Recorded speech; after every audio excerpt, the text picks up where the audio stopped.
Buongiorno e benvenuti a questo appuntamento con l'informazione su Telefriuli. Apriamo con la politica perché i partiti di maggioranza hanno trovato l'accordo per il secondo mandato all'attuale capo dello Stato.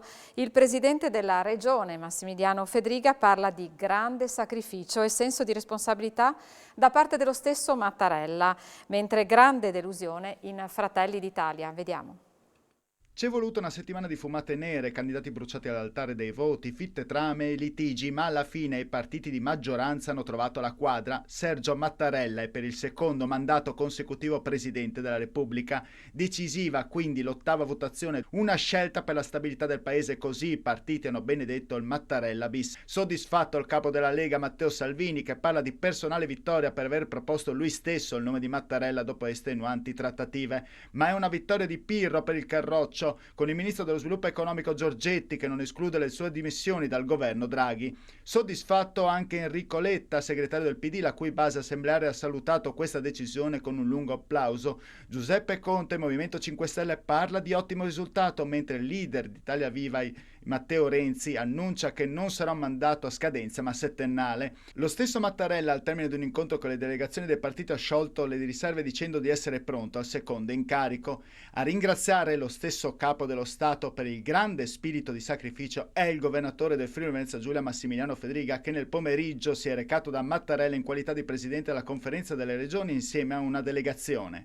Il Presidente, essendo garante dell'unità nazionale e dell'unità tra istituzioni, abbiamo voluto portare il nostro ringraziamento e ovviamente ribadire la nostra totale collaborazione per far sì che il Paese possa camminare e anche saper guardare al futuro con ottimismo e con la capacità di reazione come abbiamo dimostrato in questi anni. Unici scontenti, almeno per ora Fratelli d'Italia, il Mattarella bis fa arrabbiare il movimento di Giorgia Meloni, all'orizzonte si affaccia uno strappo nel centrodestra. Ci aspettavamo un esito evidentemente differente, se lo aspettava in primis ritengo il presidente Sergio Mattarella, un esito molto differente. Qui voglio dire sono tutti che hanno vinto, ritengo che invece questo Parlamento non abbia vinto questa volta.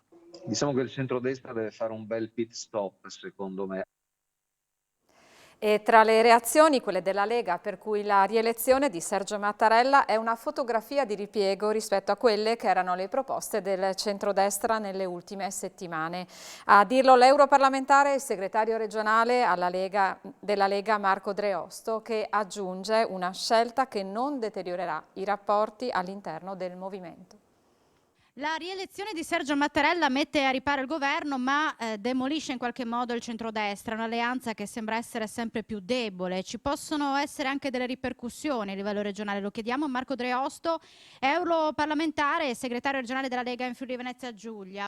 È vero, c'è stata una situazione che ha creato un imbarazzo in un certo senso, perché alla fine ci siamo ritrovati ad eleggere un Presidente della Repubblica che per quanto riguarda la posizione della Lega è sicuramente una situazione o una fotografia di ripiego rispetto a quelle che evidentemente erano le proposte che da oltre una settimana il centrodestra stava facendo. Mattarella alla fine è servito a scongiurare scenari ben peggiori. A livello politico la Lega ora è unita sia a livello nazionale che regionale? Questo non determina il deterioramento dei rapporti all'interno del movimento, sicuramente dovremmo spiegare molto bene a tutti i nostri militanti, a tutti i nostri sostenitori, il perché di una scelta che, ripeto, in questo momento è la meno peggio. Cambiamo argomento e vediamo la situazione della pandemia, perché è molto eterogeneo l'andamento della curva dell'epidemia di Covid-19 nelle province italiane. La maggioranza ha superato il picco, alcune devono ancora raggiungerlo e fra quelle che lo hanno superato alcune sono ancora in fase di stasi, in altre la discesa è debole o sta frenando e in altre ancora si osserva un aumento.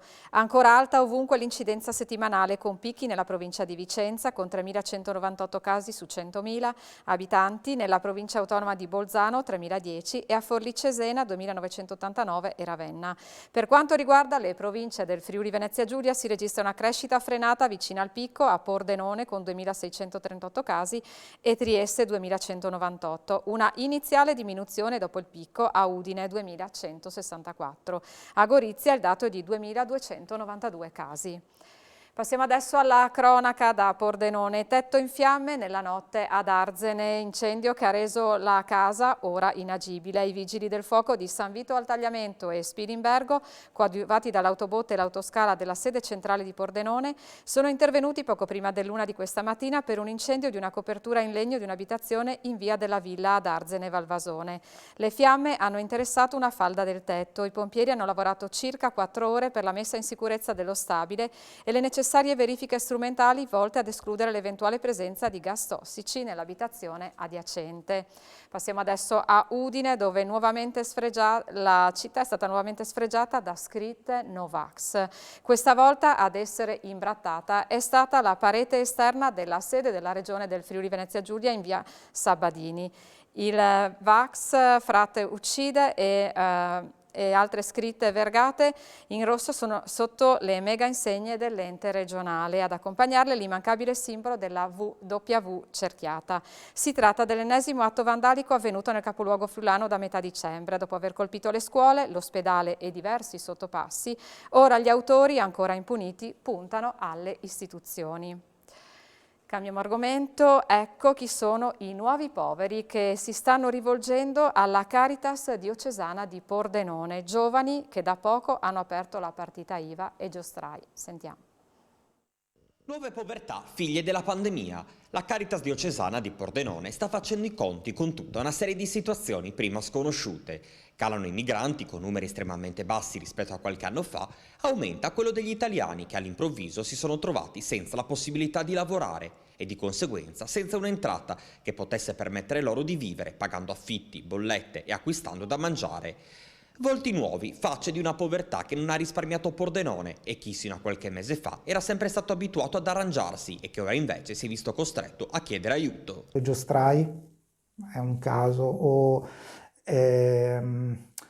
a quei giovani con delle opportunità lavorative, che ne so, a partita IVA per esempio, però che si sono appena impiantati con l'attività e quindi che possono fare fatica ad avere risparmi da parte per tenere. Quindi ci sono state, non sono numeri grandissimi, ma sono segnali di volti che per la prima volta si sono affacciati e che per la prima volta abbiamo appunto toccato e appunto intercettato.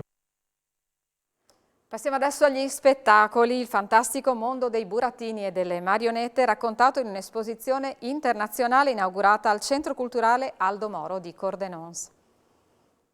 Una mostra dedicata ai 90 anni dell'Unione Internazionale delle Marionette è stata inaugurata oggi pomeriggio al Centro Culturale Aldo Moro di Cordenons e sarà aperta al pubblico sino al 1 febbraio. Burattini e marionette da tutto il mondo, ideati e costruiti dai grandi maestri del teatro di figura. Questa volta l'esposizione è un'esposizione internazionale, siamo coproduttori insieme a Unima Mondiale, che è la più antica associazione teatrale al mondo e la più estesa, fa parte dell'UNESCO e si occupa appunto del teatro di figura, di questa mostra che è dedicata ai padri fondatori dell'Unima, cioè i grandi burattinai, marionettisti, gli artisti del teatro ombre di tutto il mondo che hanno creato questa associazione, e parliamo di nomi veramente molto importanti, tra cui Podrecca, il nostro friulano italiano Podrecca, ma anche tutti i grandi padri. Abbiamo pezzi quindi tra i più bei pezzi del teatro di figura del Novecento. Una manifestazione che ha anche dei risvolti sociali. Una manifestazione, oltre che di livello internazionale, ha una valenza anche sociale e culturale, perché proprio il teatro in figura rappresenta quello che magari non tutti conoscono, ma è una realtà che avvicina bambini, adulti, in una dimensione estremamente semplice, ma anche di un'efficacia assoluta. È una delle compagnie più apprezzate dal pubblico friulano, l'Evolution Dance Theatre del coreografo americano Anthony Haim, ha fatto tappa al Teatro Sociale di Gemona del Friuli.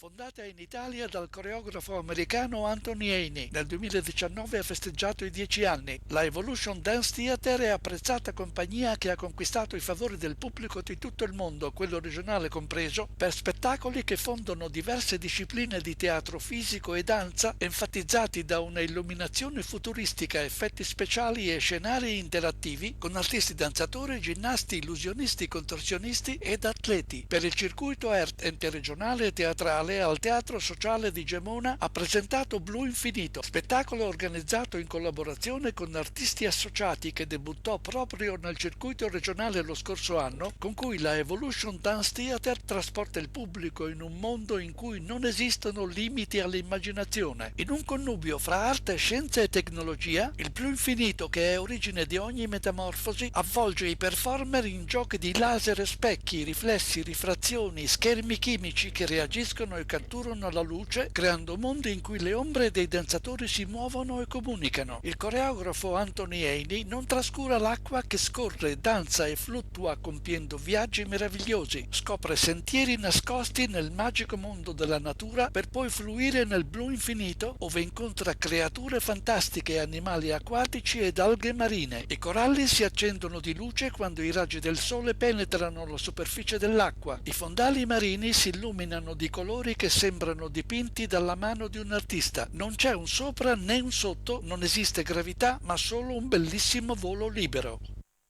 Ancora spettacoli perché è tutto pronto alla Corte di Esopo per la pièce teatrale Re Lear, l'uomo con la corona. Ci troviamo qui sul palcoscenico del Teatro della Corte, è tutto pronto, si respira l'aria frizzante di un debutto teatrale. Questo debutto particolarmente importante perché Anatema Teatro con il Re Lear segna la ripartenza di questa seconda parte della stagione del Teatro della Corte. Vi aspettiamo alle ore 18 qui in teatro per il nostro Re Lear, l'uomo con la corona. Mi raccomando, non mancate perché è uno spettacolo emozionante e imperdibile. E in chiusura lo sport perché a 36 ore dal termine della finestra invernale di mercato in casa udinese tengono banco la possibile cessione di Deulofeu e il rafforzamento delle concorrenti per la salvezza. Vediamo. Il mercato chiude domani alle 20. In vista dello stop a tutte le operazioni si animano le trattative che dovranno definire le rose fino al termine della stagione. In casa bianconera si è lavorato soprattutto sul reparto difensivo che si è rifatto il lifting con le cessioni di Samir De Maio e gli arrivi di Benkovic e Pablo Mari. Si è lavorato in prospettiva con l'acquisto del centrocampista irlandese Abanqua e quello addirittura di arrivo di Ebosele. Ma i rinforzi erano attesi per la mediana, reparto che ha patito l'infortunio di Pereira e attende conferme. L'argentino ha recuperato a tempo di record e potrebbe già essere convocato per il Torino. Nelle ultime ore Radio Mercato accosta il centrocampista della Spal, Salvatore Esposito, ai friulani e si parla sempre dell'honduregno della regina Rigoberto Rivas. A generare però preoccupazione tra i tifosi ci si mettono due incognite. La possibile partenza di Gérard Deulofeu, cercato dal Marsiglia e di cui l'Udinese sarebbe disposta a privarsi con una cessione a titolo definitivo, e le campagne di rafforzamento delle dirette concorrenti alla salvezza. La nuova proprietà della Salernitana non bada a spese e dopo aver ingaggiato il DS Walter Sabatini sta rivoluzionando la squadra con giocatori esperti. Ha già cambiato 9/11 della formazione titolare. Molto attivo anche il Genoa americano con 4 nuovi titolari e il Venezia che ha cambiato un giocatore per reparto. Il Cagliari ha rivoluzionato la difesa e si è assicurato Baselli e la Samp ha piazzato il colpo Sensi. Insomma, le concorrenti non stanno certo a guardare.